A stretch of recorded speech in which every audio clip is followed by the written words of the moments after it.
buenos días a la clase de análisis bíblico. Estamos aquí, hoy vamos a entrar a un estudio que es bastante mal entendido y hay muchos grupos, etcétera, que todavía no entiende este. Yo no sé cómo vamos. Yo sé que es posible que algunos de los estudiantes que están en esta clase, que está tomando por a la distancia, es posible que ustedes tienen un concepto o pensamiento sobre los milagros. Yo quiero ser muy absoluto en lo que voy a decir, o firme. Nosotros vamos a tomar de nuestro punto de vista y vamos a estar desarrollándolo desde nuestra manera de pensar en la palabra de Dios y vamos a basar nuestros pasajes bíblicos en la correcta interpretación bíblica. Entonces, si tú tienes su propio pensamiento, cualquier persona tiene derecho de interpretar la Biblia a su manera, pero esta es la razón que estamos aprendiendo interpretación bíblica. Entonces hay mucho mala interpretación de este punto en particular, que es sobre los milagros. Aquí en Colombia, donde estoy actualmente, eso es donde la sede principal de LAM funcionando en este momento, aquí en Villavicencio. Pero aquí en Colombia, por ejemplo, si alguien no ha venido a visitar por mucho tiempo, se aparece y dice, ¡oh, qué milagro! Es un milagro de todo. Y realmente no es un milagro que ellos apareció. Y hay ha vuelto una palabra casero, digamos, y eso sí presta también por muchos mal interpretación de la palabra de Dios. Hay algunos también que lo hace a propósito a decepcionar a la gente. Y eso sí es malo, de malo. Hay cosas psicosomáticas y los sanamientos y todo que no digo que Dios no es capaz de sanar gente hoy día, pero yo quiero que ustedes entiendan bien. Vamos a tomar más despacio y vamos explicando algunas cosas. Pero ustedes, de todos modos, para cumplir con los requisitos de la clase, deberían responder las preguntas de acuerdo a la forma que nosotros estamos desarrollándolo. Y lo anima, si acaso que alguien tiene de una opinión opuesto o de diferente de la forma que vamos a enseñar estudia bien, analízalo bien. Vea la palabra de Dios, aplique las leyes y las reglas de interpretación bíblico, y es por esa razón que nosotros estamos en esta clase, para aprender correctamente, no a su concepto, ni al concepto mío, sino qué es lo que Dios realmente quiere que nosotros sabemos a través de tu palabra. Vamos ahora a empezar, es la cuarta conferencia. Nos encontramos en la página 44. Nuestro hermano está aquí todavía para ayudarnos a la continuación de la siguiente clase, que la clase anterior. Vamos a empezar ahora los milagros. ¿Qué son y por qué se emplearon? Hay que entender cuál era la razón de los milagros. ¿Qué es un milagro realmente? Y una vez que usted va entendiendo yo creo que usted va entendiendo más bien de el por qué se fueron empleados también los milagros. Bueno, vamos a empezar a leer, hermano. Milagros milagros fueron empleados en la iniciación de cada una de las dispensaciones. En cuanto a los milagros en sí, existen muchas ideas erróneas. Por ejemplo, hay quienes creen que el nuevo nacimiento es un milagro, pero no lo es, porque es la misma obra de gracia que ha existido continuamente desde el principio del mundo. Es cierto que para salvar a un alma se necesita un poder sobrenatural, y también es cierto que el nuevo nacimiento se produce mediante ese mismo poder divino que obra milagros. Sin embargo, el mero hecho de que el nuevo nacimiento haya sido producido por poder sobrenatural no hace que sea un milagro. Por ejemplo, también se requiere el poder sobrenatural de Dios para hacer girar la tierra alrededor del sol una vez al año, produciéndose así las 4 estaciones: la primavera, el verano, el otoño y el invierno. Pero eso no constituye lo que propiamente se denomina un milagro, porque es corriente y siempre ha sucedido así desde la creación del mundo. Un milagro no es una demostración de poder sobrenatural.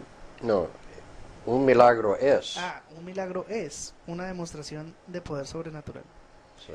Otro ejemplo: Dios hace el vino haciendo que la savia suba en la vid y se acumule en las uvas, y después por el proceso de la fermentación. En todo eso se requiere el poder sobrenatural, pues el hombre no lo puede hacer. Pero eso no es un milagro, porque es la manera natural de hacer el vino.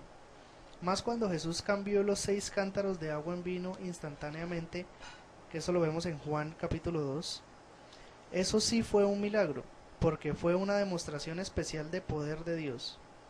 Demostraciones de esa índole fueron empleados al iniciar cada dispensación para probar que los que las hacían fueron enviados de Dios. Muy bien. Ahora, este es ya un milagro, es una demostración de poder sobrenatural. Un milagro. Yo no tengo mano y ahora ya tengo mano. Eso sí es un milagro. Hay cosas que la gente habla y dice que es un milagro, pero no es un milagro. Ahora, el siguiente punto es sobre la sanidad divina. Quiero asegurar a la gente que nosotros creemos que Dios puede y hace y sana gente.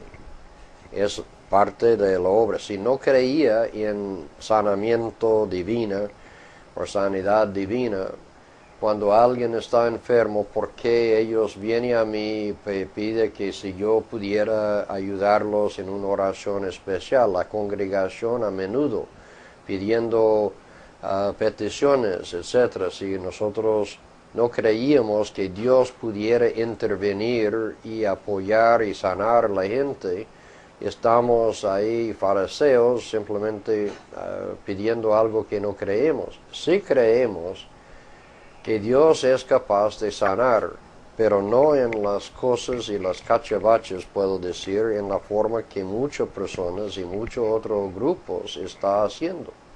Bueno, vamos a leer y vamos a poner a nuestro entendimiento. La sanidad divina y los milagros en la forma en que fueron practicados y manifestados en la palabra de Dios terminaron cuando se terminó la época apostólica.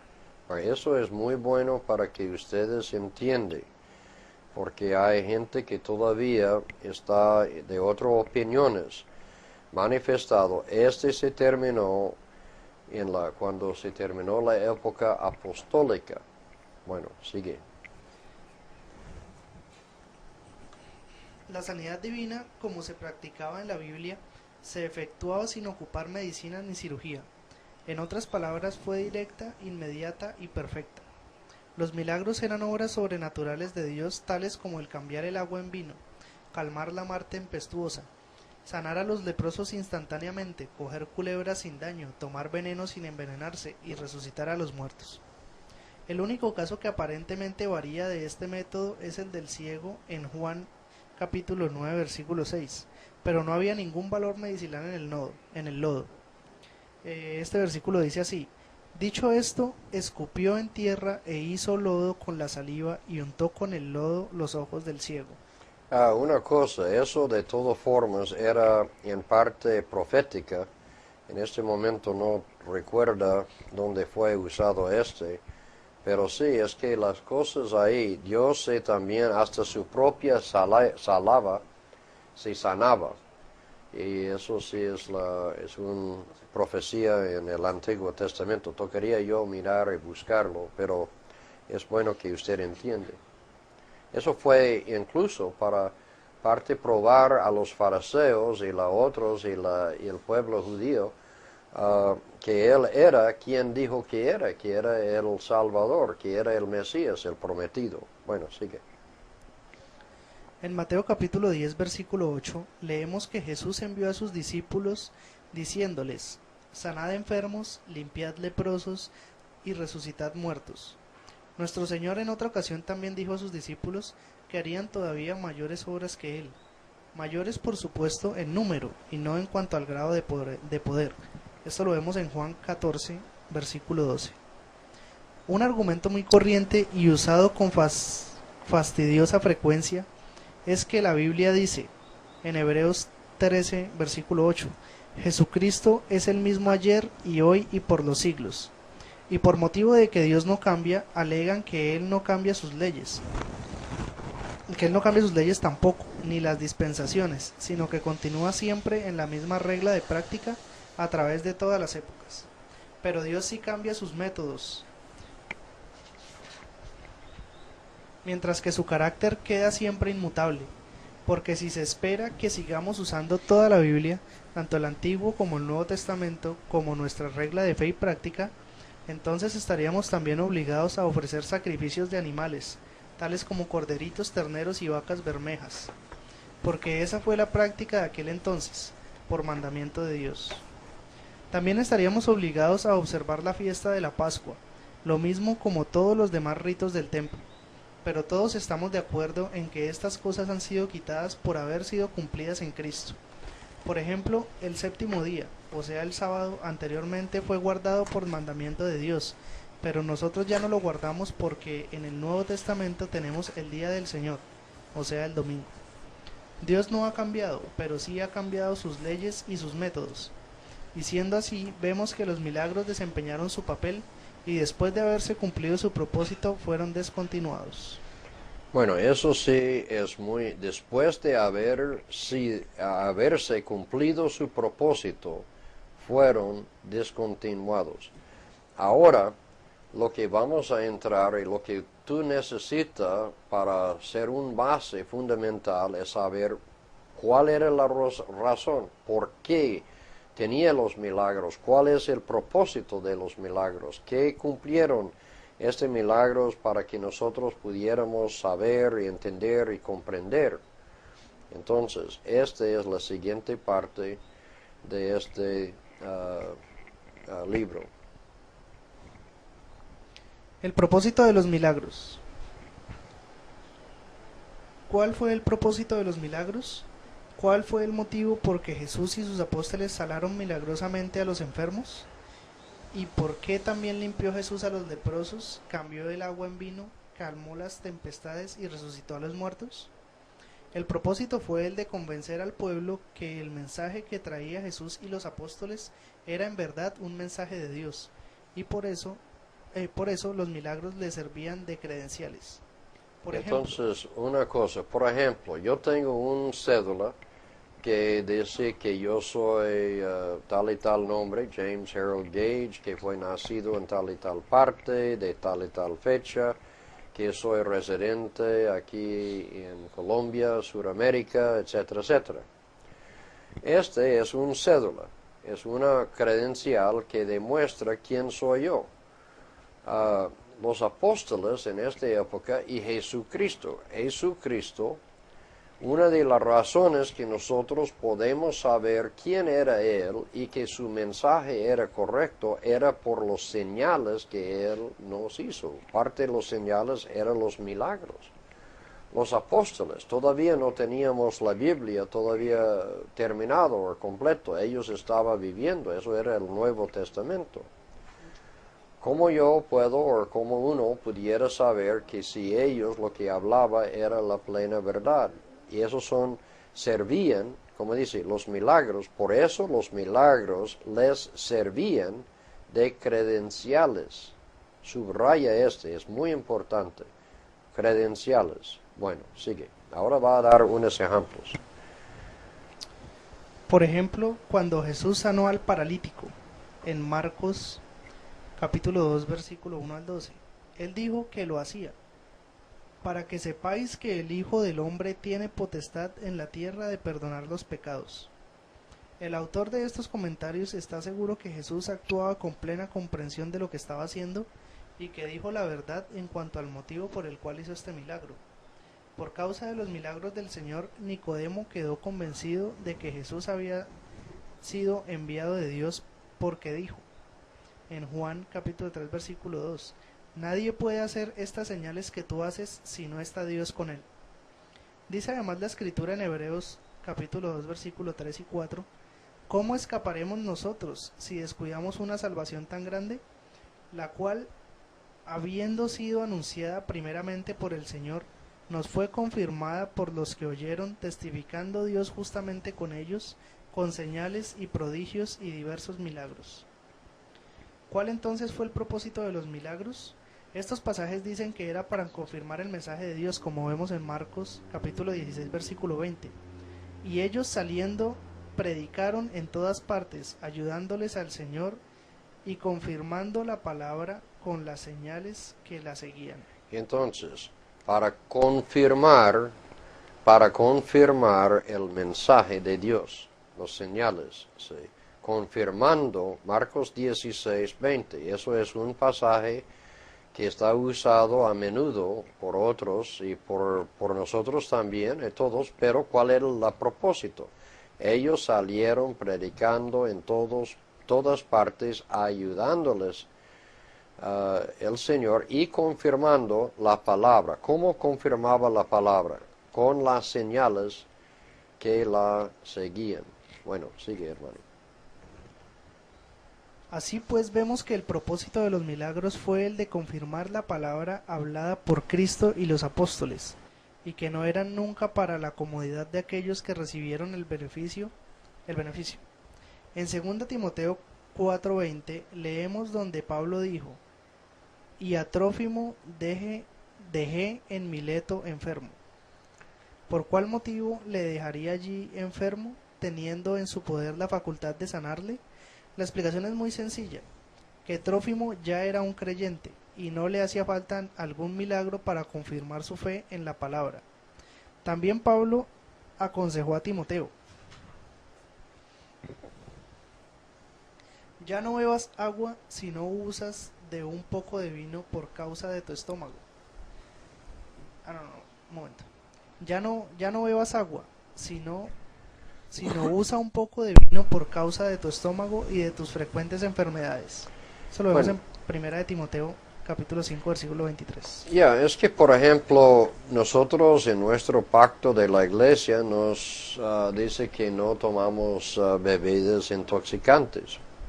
Pero Timoteo aquí fue aconsejado de beber vino por la cuestión, pero era como una forma medicina.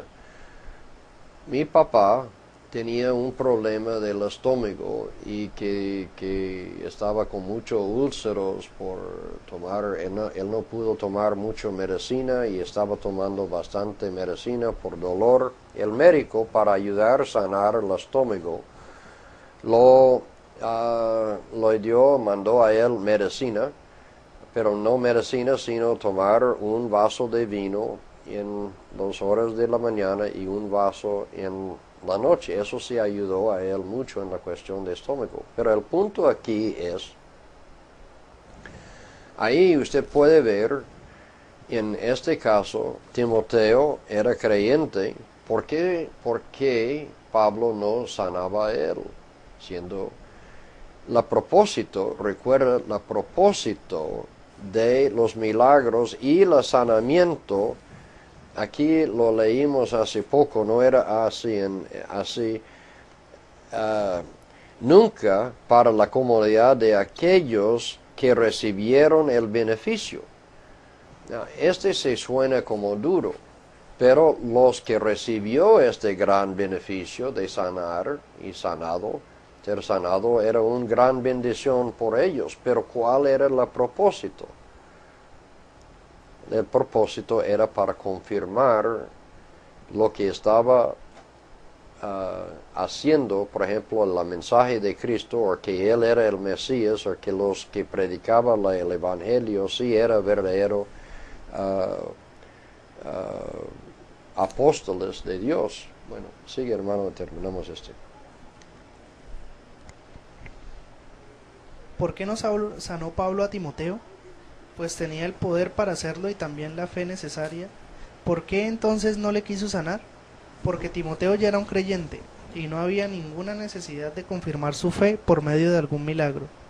Cuando el apóstol Juan escribió el libro de Apocalipsis, completando así la escritura de la Biblia, se terminó la época apostólica. Y por haber quedado la Biblia completa y enteramente confirmada, ya no había más necesidad de milagros. De igual manera a como los sacrificios de animales del Antiguo Testamento y las ceremonias del templo cumplieron su propósito y después fueron quitados, no habiendo ya más necesidad de ellos, así también los milagros, cuando ya no había más necesidad de ellos, fueron suspendidos. Bueno, el pregunta mío, por ejemplo, si hoy día, si yo o alguien estaba capaz de hacer un milagro aquí en nuestra presencia, ¿usted creería más en la palabra de Dios? Es necesario que alguien hacer algo o un milagro para que éste sea más completo o más confirmado. No, este es completo. Eso ya es la palabra de Dios.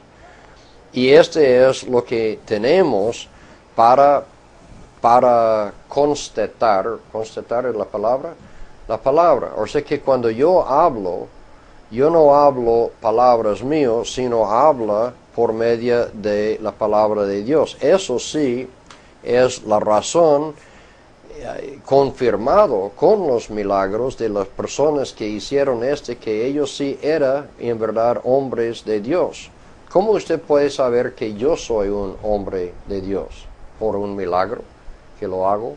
¿O por un sanamiento que lo hago? No.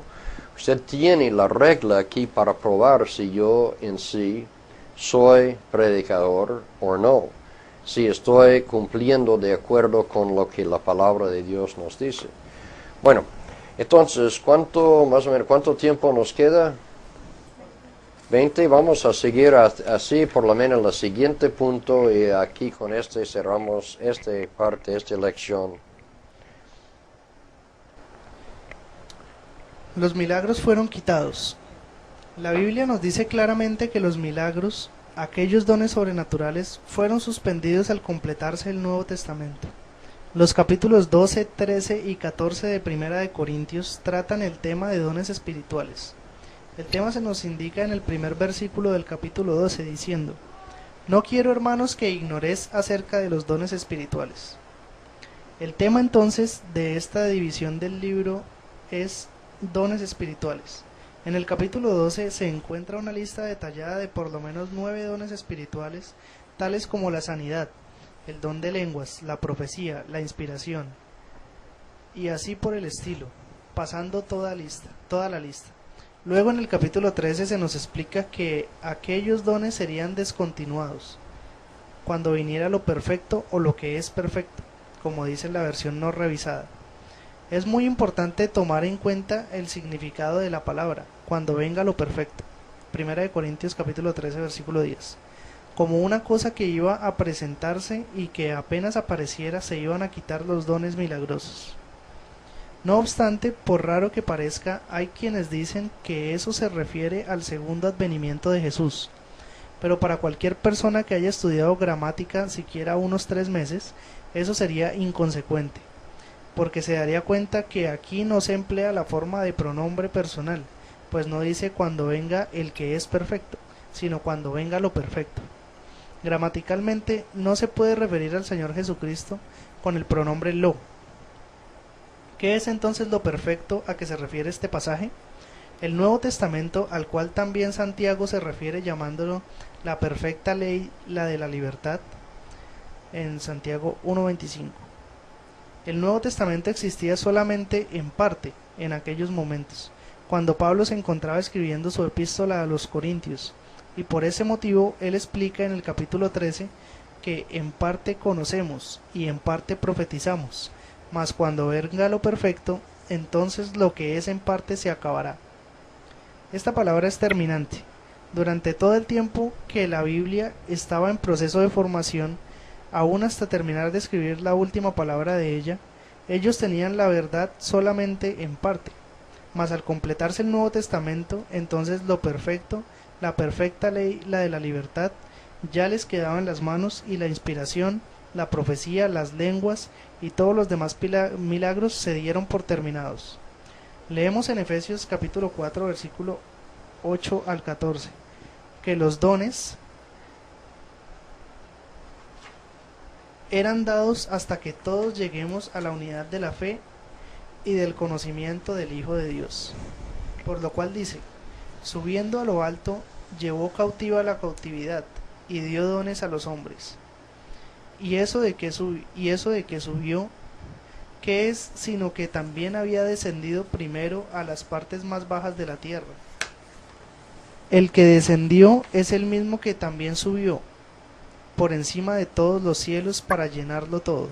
Y él mismo constituyó a unos apóstoles, a otros profetas, a otros evangelistas, a otros pastores y maestros, a fin de perfeccionar a los santos para la obra del ministerio, para la edificación del cuerpo de Cristo, hasta que todos lleguemos a la unidad de la fe y del conocimiento del Hijo de Dios, a un varón perfecto, a la medida de la estatura de la plenitud de Cristo, para que ya no seamos niños fluctuantes, llevados por doquiera de todo viento de doctrina, por estratagema de hombres que para engañar emplean con astucia las artimañas del error. Esta unidad de fe a que se refiere es el Nuevo Testamento. En aquel preciso momento en que la epístola a los Efesios estaba siendo escrita, la fe, el conocimiento del Hijo de Dios existía en fragmentos solamente en parte, como dijo Pablo en la otra ocasión antes referida. Pero al terminarse de escribir el Nuevo Testamento, se completó este conocimiento del Hijo de Dios, y por tanto los dones fueron suspendidos. Uno debe tener siempre en cuenta que el hecho de que aquellos dones habían de quedar en pie hasta que este conocimiento del Hijo de Dios estuviese completo, y una vez cumplido esto, los milagros se darían por terminados. Bueno, muy bien. Entonces, aquí nosotros tenemos varios pasajes bíblicos que usted sí, volviendo así a su carta que está aquí en la diagrama, que al final de su libro, y aquí la tenemos. Aquí la siguiente parte, lo que estamos aquí es la parte de milagros. Usted tiene varios aquí pasajes que tiene que memorizar. Y también usted tiene que estar capaz de escribir esta carta con los pasajes correctos.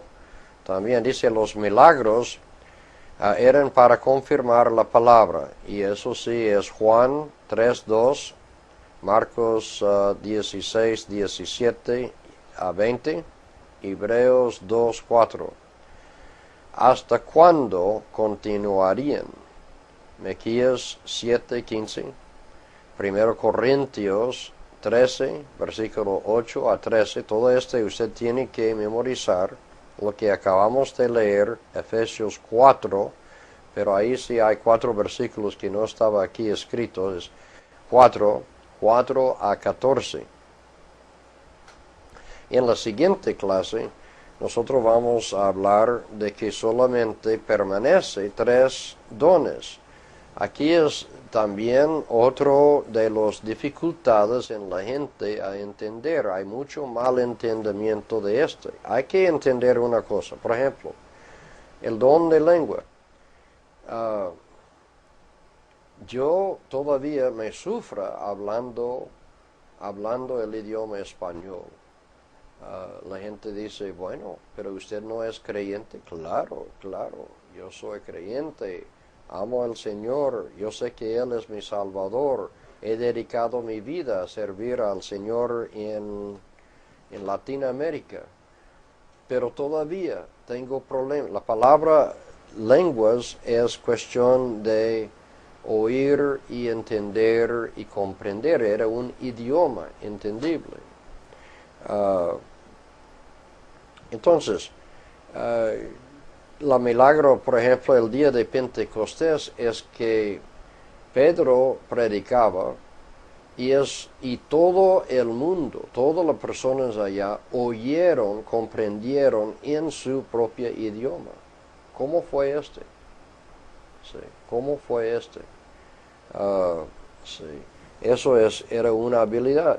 Una o dos cosas, que alguien estaba ahí traduciendo a ellos, o que ellos pudieran oír en su idioma, o que Pedro hablaba. Es que la cosa es que este sí era un don, una habilidad. Pero este fue, ¿con qué razón? Eso también tenía una profecía. Y eso fue un señal directo también al pueblo de Israel. Entonces, todos estos dones, todos estos milagros era para confirmar la palabra de Dios en una forma u otra. La otra cosa es, todavía hay talentos, habilidades. Yo tengo ciertas habilidades, yo puedo cantar, yo puedo hacer muchas cosas, etcétera. Nos llamamos dones. En cierta forma, en este contexto es una habilidad, una facilidad que yo tengo para hacer ciertas cosas. Pero bíblicamente solo nos permanece 3 dones, y ahí es donde vamos a iniciar nuestra clase en la siguiente clase. Entonces, con vamos cerrando esta clase. Que Dios les bendiga y hasta la siguiente clase.